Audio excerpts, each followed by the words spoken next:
Hello, my name is Zion Walker. My reflection of the article was it was unfair because the things that they were pointing out are everyday needs between any civilization or society or culture. The way they were describing it was unfair, I believe. Calling our medicine boxes, yeah, I believe we do overuse medicine, but to a certain extent, you need medicine in your everyday life. And then they were talking about how our toothbrushes are like hairs that we just put in our mouth like it's this magical potion and things like that. I also think that's fair because you gotta keep your teeth clean. The dentist, yeah, it scares you as a kid, but once you get older, you realize that you need to have clean teeth. And yeah, I think to a certain extent, clean teeth is associated with like good morals and things like that. So I think the article had a point in that sense. But at the same time, you have to have clean teeth because your teeth can decay and things like that. And if you don't take care of your teeth, your mouth will collapse, and then you have like bad hygiene. Nobody wants to like be around you because your breath is always really smelly and things like that. And then I don't think it was fair to talk about the shaving or the hair for women because everybody has to take care of their hair. Everybody has to look presentable at work. It doesn't matter what society you're in. The norm is to look presentable at work. But that's just our presentable, so that's what we do this day. And everybody doesn't shave every day. And then for the doctor, yeah, they do sometimes speak in code and you don't know what they're saying, but at the same time, they're doing that so you won't die. Like the bottom line is to survive. One cultural practice or ritual that is used in U.S. civilization is the use of makeup. I would say the use of makeup is used for confidence and to change an individual's appearance, but it will always be there as we see the early stages of makeup being used in the Bible, in Egypt, and then in Rome also. We also use it as a protection from the natural resources of the world, so that would be like the sun and things to that nature. But it also goes back to the fact that everybody wants to change their appearance constantly.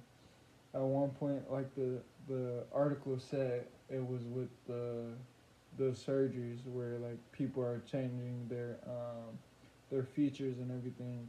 Most people just feel like they want to look a certain way, or the propaganda that's used is always getting a person to say this is a standard, and if you don't look like that, you're an outcast. So people are always constantly changing that, and when you don't feel like good in your own skin and don't feel like self-aware in a sense, you want to change it, and that's where like makeup comes in with the foundation and the lip gloss, the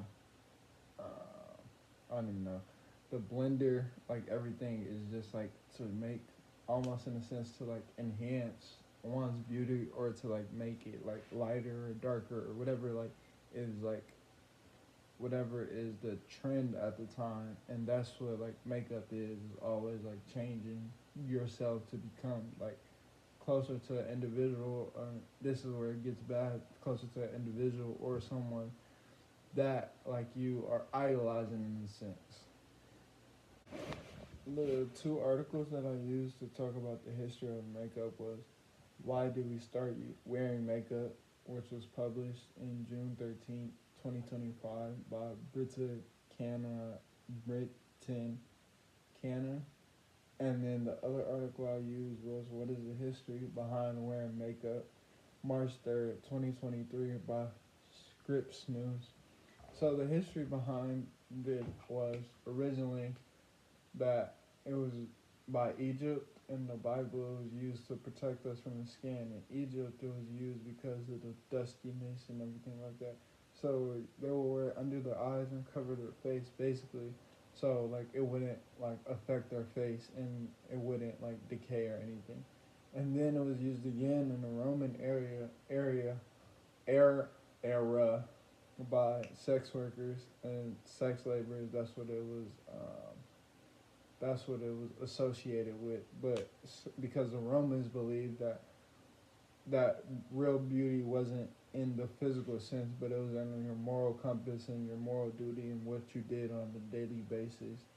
And then after the Romans in the Renaissance era, it was used again on and off. Like then it was used to like for individualism and stuff like that.